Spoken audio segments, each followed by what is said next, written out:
नमस्कार, सुदर्शन न्यूज पर अपना उत्तराखंड देख रहे हैं आप। मैं हूं आपके साथ दिव्या सिंह। चलिए बुलेटिन की शुरुआत बड़ी खबर के साथ करेंगे। बड़ी खबर सामने आ रही है जहां पर 6 जिलों में भारी बारिश को लेकर चेतावनी जारी की गई है। मौसम विज्ञान केंद्र की ओर से यह अलर्ट जारी किया गया है। देहरादून, टिहरी, नैनीताल, चंपावत, चमोली और बागेश्वर के कुछ इलाकों में येलो अलर्ट जारी किया गया है।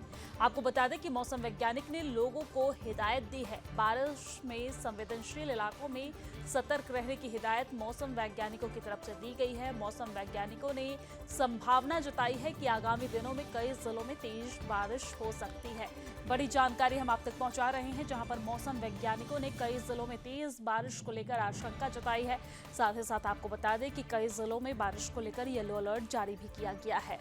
कई जगहों पर जो संवेदनशील जगह है, जहां पर खतरा ज्यादा बना होता है, वहां पर लोगों से सतर्क रहने की हिदायत दी गई है।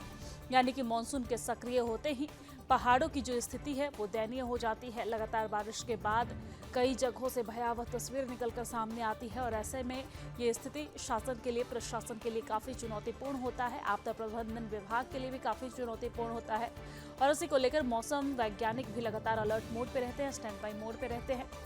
आपको बता दें कि मौसम वैज्ञानिक ने अलर्ट जारी किया है।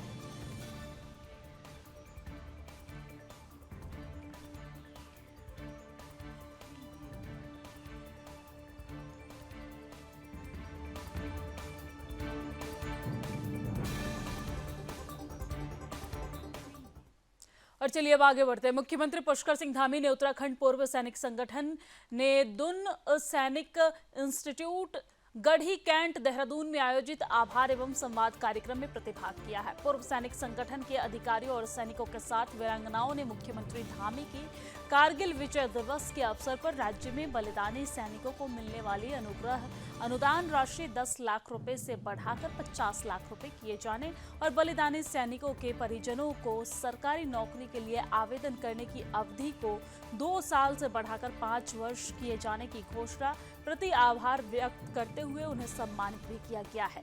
आपको बता दें कि सीएम पुष्कर सिंह धामी ने कहा है कि हमारे सैनिक हिमालय के प्रहरी और पर्यावरण के संरक्षक भी हैं। उन्होंने पूर्व सैनिकों से हर घर तिरंगा तथा एक पेड़ मां के नाम अभियान की सफलता में सहयोगी बनने की अपेक्षा करते हुए मसूरी में सैनिक विश्राम बनाए जाने की घोषणा की है। कार्यक्रम में वीरांगनाओं ने सीएम पुष्कर सिंह धामी को और सीएम धामी ने वीरांगनाओं को सम्मानित किया है। उत्तराखंड देवभूमि के साथ वीरभूमि भी है। उत्तराखंड से प्रत्येक परिवार सैनिक पृष्ठभूमि से जुड़े हैं। उन्होंने कहा कि शीघ्र ही भव्य सैन्य धाम का भी लोकार्पण किया जाएगा। मुख्यमंत्री ने कहा कि प्रधानमंत्री नरेंद्र मोदी ने हमेशा सेना का मनोबल बढ़ाने का कार्य किया है। मुख्यमंत्री ने बांग्लादेश में अल्पसंख्यकों पर हो रहे अत्याचारों की घटना को दुखद बताते हुए कहा कि ऐसे समय पर हमारे देश के कई लोग जाति पाति के बंधन में बंधे हुए हैं और उलझे हुए हैं, जबकि यह समय सामूहिक रूप से चिंतन करने का है। वहीं सैनिक कल्याण मंत्री गणेश जोशी ने कहा है कि राज्य सरकार सैनिकों और उनके आश्रितों के लिए प्रदेश सरकार अनेक जन कल्याणकारी योजनाएं संचालित कर रही है। इस अवसर पर जेओसी एरिया मेजर प्रेमराज निदेशक, सैनिक कल्याण ब्रिगेडियर अमृतलाल अध्यक्ष, तमाम लोग यहां पर शामिल हुए हैं।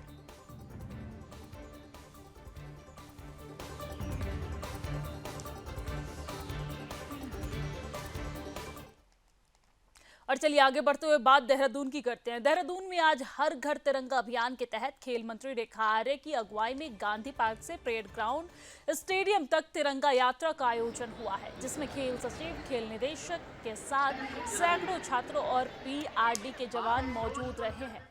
इस दौरान खेल मंत्री रेखा आर्य ने कहा कि प्रधानमंत्री नरेंद्र मोदी के आह्वान पर तिरंगा यात्रा देश भर में निकाली जानी है। बीजेपी के राष्ट्रीय अध्यक्ष जेपी नड्डा ने वीडियो कॉन्फ्रेंसिंग के माध्यम से बैठक की थी और देश के हर जनपद और गांव में 11 अगस्त से 15 अगस्त तक तिरंगा यात्रा निकाली जाएगी और इस यात्रा में युवा भी बढ़ चढ़कर शामिल हो रहे हैं।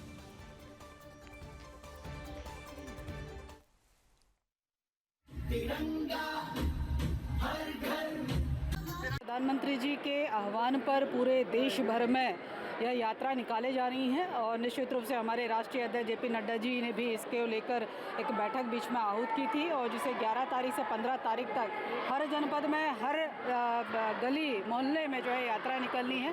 निश्चित रूप से यात्रा युवाओं के द्वारा, निश्चित रूप से यात्रा महिलाओं के द्वारा, निश्चित रूप से यात्रा बुजुर्गों के द्वारा, जिसकी भी भावना तिरंगा के प्रति है वो निश्चित रूप से इस यात्रा में शामिल हो रहा है। और शामिल होने के साथ में मैं समझती हूँ कि अपने घरों में ध्वज को रखते हुए, सबसे उच्च स्थान पर रखते हुए अपने देशभक्ति भाव को अभिव्यक्त कर रहा है। तो कुल मिला के ये देश की आज़ादी के प्रतीक के रूप में हमारा तिरंगा झंडा है, उसके समर्पण और उसका उत्सव और उत्साह के रूप में मनाए जाने का दिन है। करते हुए अपनी ओर से नमन करते हुए माननीय मंत्री जी, विश्व की सबसे बड़ी शक्ति बस मन अर्पित करेंगी और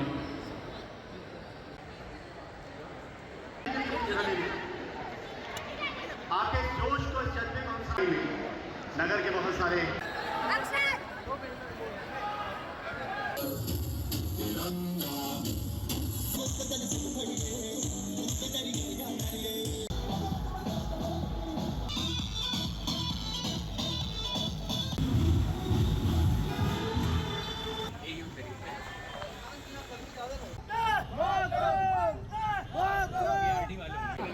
मैं निवेदन करूंगा तो अपना स्थान ले लें। तिरंगा हर घर, तिरंगा फिर भी लहराएगा। आप लोग अपना स्थान ले लें। सभी लोग करते हुए अपनी ओर से नमन करते हुए माननीय मंत्री जी। और चलिए अब आगे बढ़ते हैं। राजधानी देहरादून में बांग्लादेश में हिंदुओं पर हो रहे अत्याचार को लेकर देहरादून के कई व्यापारी संगठन ने अपना रोष प्रकट किया है, यानी कि गुस्सा दिखाया है। एक रेस्टोरेंट में प्रेस वार्ता कर व्यापारियों ने सरकार से बांग्लादेश के हिंदुओं की जान माल की रक्षा की अपील की है। साथ ही व्यापारी संगठनों ने कहा है कि बांग्लादेश के हिंदुओं पर हो रहे अत्याचार के खिलाफ आज शाम 7 बजे से एक शांति मार्च व्यापारियों द्वारा निकाला जाएगा। यह शांति मार्च लखीबाग पुलिस चौकी से शुरू होकर शहर भर में घूमते हुए गांधी पार्क पहुंचेगा।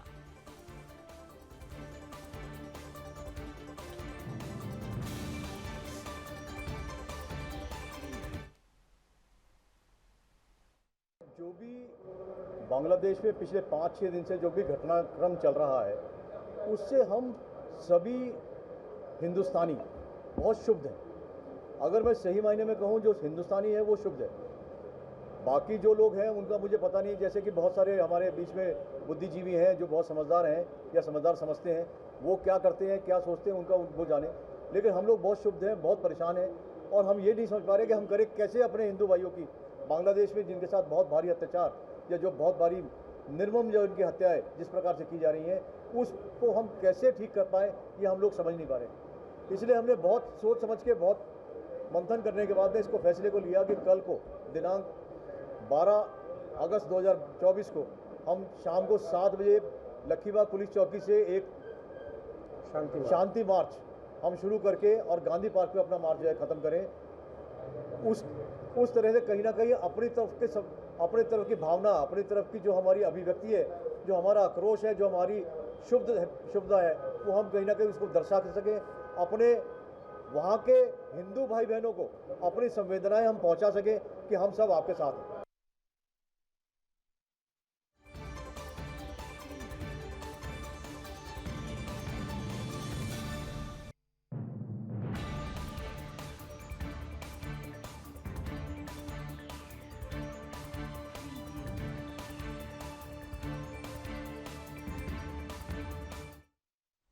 खेल मंत्री रेखा आर्य ने देहरादून के एक निजी होटल में para Olympic association of Uttarakhand द्वारा आयोजित कार्यक्रम में शिरकत की है। इस दौरान उन्होंने उत्तराखंड पैरा ओलंपिक वॉलीबॉल खिलाड़ियों को राष्ट्रीय प्रतियोगिता में उत्कृष्ट प्रदर्शन पर सम्मानित किया है। साथ ही उन्होंने सभी के साथ अभ्यास मैच भी खेला। खेल मंत्री रेखा आर्य ने कहा कि निश्चित ही हमारे पैरा ओलंपिक खिलाड़ियों ने अपने खेल के जरिए अन्य लोगों को भी प्रेरित करने का कार्य किया है। प्रधानमंत्री नरेंद्र मोदी के कुशल मार्गदर्शन में केंद्र और राज्य सरकार हमारे खिलाड़ियों को बेहतर सुविधाएं देने के लिए प्रतिबद्ध है। हमारे दिव्यांग खिलाड़ी अपने खेल कौशल से देश और राज्य का नाम रोशन करने का काम कर रहे हैं। कहा कि राज्य सरकार खिलाड़ियों के लिए अनेक कल्याणकारी योजनाएं संचालित कर रही है, जिससे वो अपने खेल कौशल को आगे बढ़ा रहे हैं।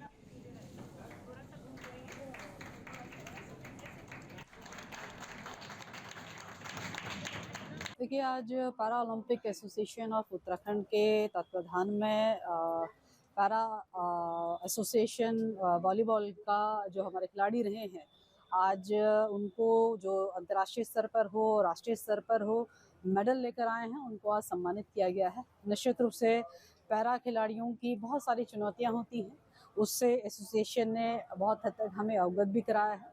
हमने भी ये कोशिश करी है कि एसोसिएशन की बातों को निश्चित रूप से जो सरकार के द्वारा बनाई गई खेल नीति है, उस खेल नीति में किस प्रकार से समाहित की जा सकती है। आने वाले समय में राष्ट्रीय खेल होने जा रहे हैं, तो उसमें किस प्रकार से पैरा एथलेटिक्स का हम लोग उपयोग कर सकते हैं। तो ये सारी बातों को लेते हुए मैं समझती हूँ कि एक समीक्षा करने की आवश्यकता है, जो आने वाले समय में निश्चित रूप से एक समीक्षा की जाएगी। और मैं मानती हूँ कि पैरा कि हमारे सभी खिलाड़ियों ने आज जहां वॉलीबॉल उनके साथ में खेलने को एक अवसर मिला है, निश्चित रूप से जिस ऊर्जा के साथ में, जिन चुनौतियों के साथ में वो खेल खेल रहे थे, वो एक सामान्य व्यक्ति के लिए भी बहुत प्रेरणा की बात है। तो मैं बहुत शुभकामनाएं देती हूँ। निश्चित रूप से खिलाड़ी, चाहे वो पैरा हो, सामान्य हो, वो प्रदेश का नाम रोशन करने में सक्षम है, वह देश का नाम रोशन करने में सक्षम है। इसलिए हमारे को अपने दृष्टिकोण को परिवर्तन करना चाहिए और पैरा खिलाड़ियों के साथ में भी उसी तरीके से हमें आचरण व्यवहार करना चाहिए जो हम सामान्य खिलाड़ी के साथ करते हैं। और खेल का परिदृश्य आज की तारीख में बहुत बदल चुका है। आज खिलाड़ी जो है एक सीमा से बंधा हुआ नहीं है, बल्कि खिलाड़ी पूरे विश्व में छाया हुआ है। आज ओलंपिक चल रहे हैं और हम देख रहे हैं कि किस प्रकार से मेडल लाने वाला एक खिलाड़ी किस प्रकार से अपने देश का नाम रोशन करता है और एक एक नागरिक जो है कैसे गदगद होता है। तो इसलिए बहुत बड़ी जिम्मेदारी खिलाड़ियों पर होती है। मैं समझती हूँ कि जिस प्रकार से राष्ट्रीय और अंतर्राष्ट्रीय खिलाड़ी यहाँ पर आज मौजूद रहे हैं,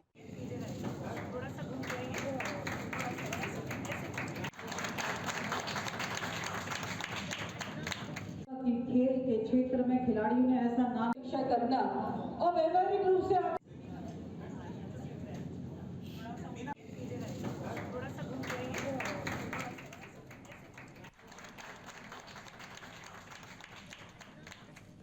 खेल के क्षेत्र में खिलाड़ियों ने ऐसा नाम रक्षा करना और व्यवहारिक रूप से।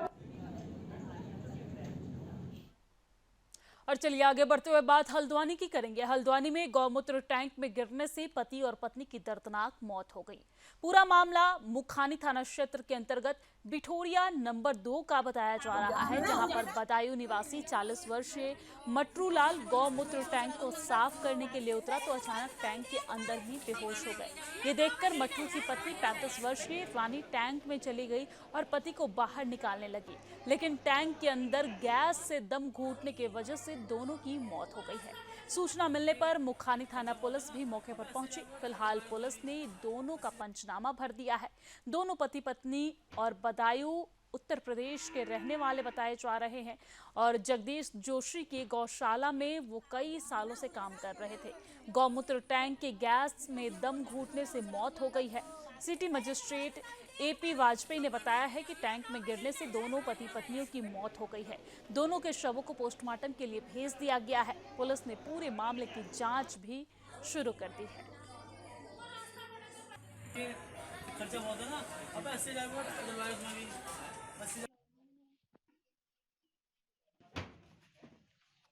देखिए, ये हमारा बिठौरिया का इलाका है। आज सुबह 9 बजे सूचना प्राप्त हुई थी कि एक बायोगैस प्लांट है, उसमें टैंक में घुसकर सफाई करने के दौरान एक व्यक्ति की हालत गंभीर हो गई थी। फिर उनकी पत्नी ने उनको बचाने का प्रयास किया तो दोनों लोगों को अभी हॉस्पिटल लाए थे, लेकिन वो उनकी मृत्यु हो चुकी है। अभी इस केस में पुलिस जो है इंक्वायरी कर रही है, साथ में पंचायतनामा और पोस्टमार्टम की कार्रवाई यहाँ पर चल रही है। ये दोनों लोग काफ़ी वर्षों से यहाँ पर रहते थे, ऐसा पता चला है, और उत्तर प्रदेश के मूलतः रहने वाले हैं।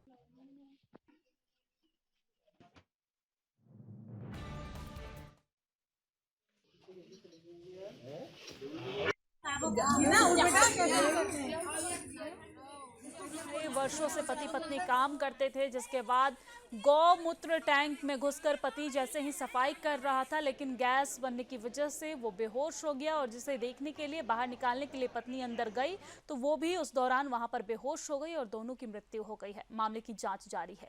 चलिए आगे बढ़ते हैं। उत्तराखंड के पहाड़ों में लगातार हो रही भारी बारिश से सभी नदियां उफान पर है, जिससे हल्द्वानी में एक हादसा हो गया है, जहां पर गौला नदी में पानी की तेज बहाव में 11 साल का बच्चा बह गया है। बच्चा नदी के पास खेल रहा था और अचानक उसका पैर फिसल गया, जिससे वो नदी में बह गया है। सूचना मिलते ही पुलिस बच्चे की खोजबीन में जुट गई है और बच्चे का शव 6 किलोमीटर दूर अंबाला चौकी क्षेत्र से बरामद हुआ है, जिसके बाद एसडीएम भी मौके पर पहुंचे और 11 वर्षीय अमरजीत नदी के पास खेल रहा था। तभी अचानक वो अनियंत्रित हो गया और नदी के तेज बहाव में बह गया है। मॉनसून सीजन में अब तक 3 लोगों की बहने से मौत हो चुकी है। एसडीएम परितोष वर्मा ने बताया है कि बच्चे के शव को पोस्टमार्टम के लिए भेज दिया गया है।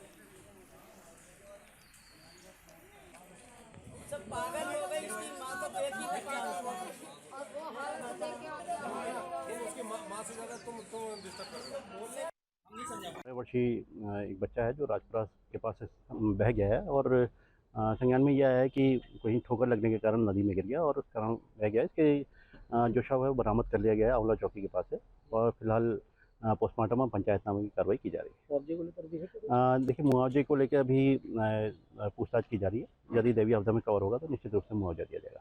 Thank you.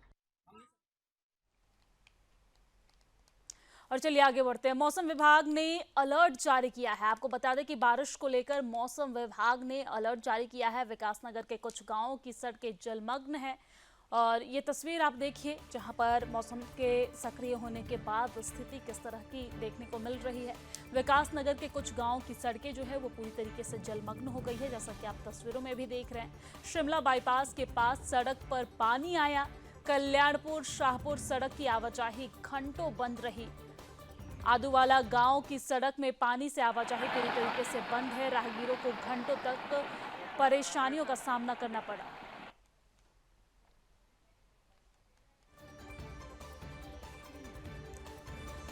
और शिमला बाईपास के पास सड़क पर यह पानी आ गया है, जिसकी वजह से लोगों को भारी परेशानियों का सामना करना पड़ रहा है।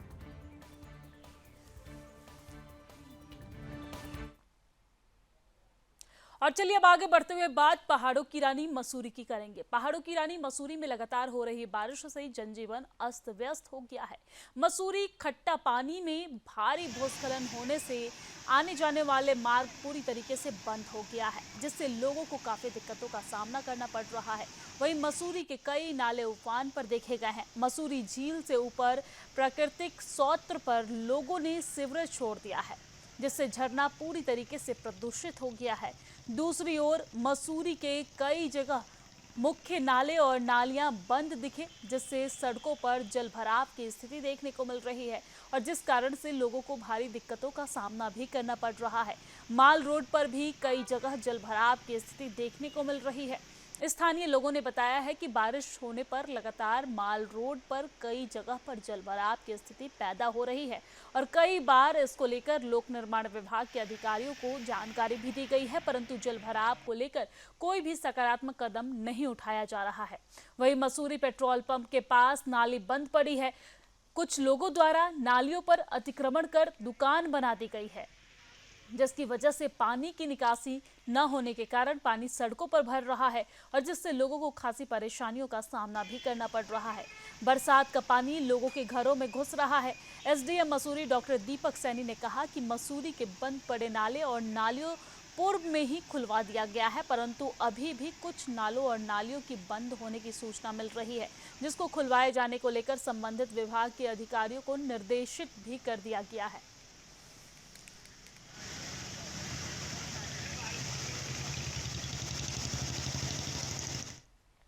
और और चलिए आगे बढ़ते हुए बात हरिद्वार की करेंगे। अखिल भारतीय अखाड़ा परिषद के साधु संतों ने जूना अखाड़े में बांग्लादेश में हिंदुओं के साथ हो रहे अत्याचार को लेकर बैठक की है। बैठक में अखिल भारतीय अखाड़ा परिषद के अध्यक्ष श्री महंत रविंद्र पुरी महाराज ने सख्त टिप्पणी करते हुए कहा है कि बांग्लादेश में हिंदुओं के साथ किए जा रहे अत्याचार को बर्दाश्त नहीं किया जाएगा। अगर जरूरत पड़ी तो प्रयागराज कुंभ से पहले नागा सन्यासी हिंदुओं की रक्षा के लिए कुंभ बांग्लादेश में मनाएगा। केंद्र सरकार इस पर कड़ा एक्शन ले। साधु संतों में बांग्लादेश में हिंदुओं के साथ हो रहे अत्याचार को लेकर काफी आक्रोश भी देखने को मिल रहा है। भारतीय अखाड़ा परिषद के अध्यक्ष श्रीमान रविंद्र पुरी महाराज सन्यासी क्यों बनते हैं? मैं कहना चाहूंगा, नागा सन्यासी सनातन की रक्षा के लिए बना हुआ है और सनातन की रक्षा के लिए नागा सन्यासी अपनी जान देने को तैयार है, जिसकी घोषणा हमारे सभापति प्रेमगिरी जी महाराज ने आपके सामने की है। अभी अभी मुझे महामंत्री जी का फोन आया था, जो हमारे जूना अखाड़े के महामंत्री है और हमारे अखिल भारतीय अखाड़ा परिषद के महामंत्री है। उन्होंने कहा है कि संत तैयार हो जाएं, अगर संतों की आवश्यकता पड़ेगी भारत सरकार के साथ, सेना के साथ संत खड़ा हो जाएगा और जो भी हमसे उस समय होगा, जो युद्ध की स्थिति बनेगी, हम तैयार हैं। और बिल्कुल हम किसी भी हाल में संत समाज पीछे नहीं है, क्योंकि सनातन की रक्षा का जो कार्य है नागाओं ने लिया है, सनातनियों ने लिया है। वो सनातनी हम है, हम कोई शिक्षा देनी, हम कोई देश को दीक्षा देनी है, इसीलिए सनातनी मरने को तैयार है। और हमारा महाराज श्री ने कहा हमारा संस्कार हो चुका है, हमारा विजय हवन हो चुका है, हम तो पहले ही मर चुके हैं, हम तो एक सनातन की रक्षा के लिए जीवित है, उसकी रक्षा करना हमारा कार्य, हमारा धर्म है। आज हमारे अखिल भारतीय अखाड़ा परिषद के अध्यक्ष श्रीमान रविंद्र पुरी जी महाराज की अध्यक्षता में जो बांग्लादेश में हिंदुओं के साथ अत्याचार हो रहे, दुराचार हो रहे, उनके घरों को लूटा जा रहा, उनकी माताओं बहनों हमारी सबको उनके साथ दुराचार बलात्कार हो रहा है और वो लोग पलायन करने को भारत आना चाहते हैं। तो आज ये बैठक में हम लोग यही संदेश देना चाहते हैं कि हमारी लोगों की आवाज़, हम लोग करोड़ों की संख्या में साधु संत 13 अखाड़े हैं और करोड़ों साधु संतों की आवाज़ है कि बांग्लादेश में हिंदुओं की सरकार इन प्रकार उनकी रक्षा करे। और मैं सरकार के साथ खड़ा हूँ, खड़ा था, खड़ा रहूँगा। लेकिन मैं तो भारत में बैठा हूँ, मैं बांग्लादेश में तो नहीं हूँ। मैं अपनी आवाज़ मानवाधिकार को, जहाँ पर भी उनका कार्यालय हो, भारत सरकार को यही कहना चाहता हूँ कि आप किसी तरह से हमारे जो हिंदू भाई बांग्लादेश में त्राहिमाम कर रहे हैं, उनकी रक्षा की जाए, उनकी रक्षा की जाए और उनके साथ जो दुर्व्यवहार हो रहा उसको रोका जाए। चाहे वहाँ की सरकार रोके, चाहे वहाँ की फौज रोके, चाहे भारत सरकार रोके, चाहे भारत सरकार की फौज रोके, किसी तरह से उनको सुख समृद्धि उसी हालत में बनाया जाए जिस तरह से रह रहे थे। मैं यही जूना अखाड़े के अध्यक्ष एक संदेश देना चाहते हैं कि जो बांग्लादेश में अन्याय अत्याचार हो उस पर रोक लगे। ओम नमः पार्वती पते हर हर महादेव। ये बहुत गलत हो रहा है, ऐसा होना नहीं चाहिए। और हमारे देश में सभी लोग रहते हैं, हमारे देश में सब लोग सुखी हैं, वो लोग ज़्यादा सुखी हैं। और वहाँ बांग्लादेश के अंदर जो हिंदुओं के साथ जो घटना हो रही है, मंदिर तोड़े जा रहे हैं, अत्याचार हो रहे हैं, बलात्कार हो रहे हैं, चोरी हो रही है, उनकी दुकानों को लूटा जा रहा है, ये नहीं होना चाहिए। हमारी भारत सरकार ने तुरंत कार्रवाई करनी चाहिए। हम सभी लोग संत महात्मा, हमारे सारे अखाड़े ये मांग करते हैं भारत सरकार से, राष्ट्रपति जी से, प्रधानमंत्री जी से, गृह मंत्री जी से तुरंत कार्रवाई हो और कार्रवाई करके अगर वहाँ उनको अगर कोई दिक्कत होती है तो उनको तुरंत अपने देश में वापस बुलाया जाए और जो लोग यहाँ गंदे लोग रहते हैं उनको वहाँ वापस भेजा जाए। बांग्लादेश की चाहे फौज हो, चाहे सरकार हो, चाहे प्रधानमंत्री हो, चाहे वहाँ संस्थाएं हो। और चलिए आगे बढ़ते हुए बात मसूरी की करेंगे। मसूरी में प्रजापति ब्रह्मा कुमारी ईश्वरीय विश्वविद्यालय द्वारा रक्षाबंधन का पर्व बड़े ही हर्षोल्लास के साथ मनाया गया। इस मौके पर मसूरी के विभिन्न राजनीतिक और सामाजिक कार्य से जुड़े लोगों को रक्षाबंधन के पावन सूत्र को बांधा गया है। कार्यक्रम की अध्यक्षता आश्रम की संचालिका प्रियंका और विनीता बहन ने किया है। उन्होंने कहा है कि रक्षाबंधन 2 शब्दों से मिलकर बना है, रक्षा और बंधन। इस बंधन में बहन अपने भाई की कलाइयों पर राखी बांधती है और भाई अपनी बहन की रक्षा करने का वचन देता है। उन्होंने कहा कि आज धीरे धीरे इस प्यार के बंधन के मायने ही बदल गए हैं, लेकिन ब्रह्मा कुमारी जी ने ब्रह्मा कुमारी आश्रम की बहनें अपने भाइयों की कलाई पर राखी बांधकर बदले में महंगे उपहार न लेकर केवल मात्र भाइयों से बुरी आदतें छोड़ने का वचन लेती है।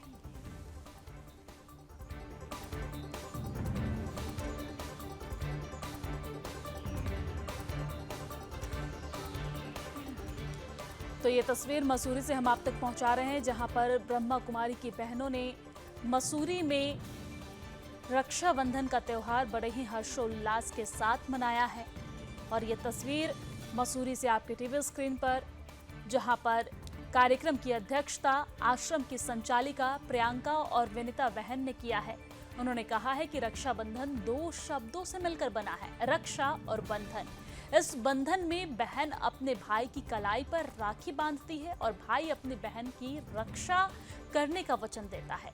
उन्होंने कहा कि लेकिन आज के समय में धीरे धीरे इसके मायने जो हैं वो बदलते जा रहे हैं, लेकिन ब्रह्मा कुमारी आश्रम की बहनें अपने भाइयों की कलाई पर राखी बांधकर बदले में उनसे महंगे उपहार न लेकर केवल मात्र भाइयों से बुरी आदतें छोड़ने का वचन मांगती हैं। और मसूरी में रक्षाबंधन का ये त्योहार बड़े ही हर्षोल्लास के साथ मनाया गया। और अपना उत्तराखंड की खबरों में फिलहाल इतना ही, लेकिन देश और दुनिया की तमाम खबरों के लिए आप देखते रहिए सुदर्शन न्यूज। जय हिंद।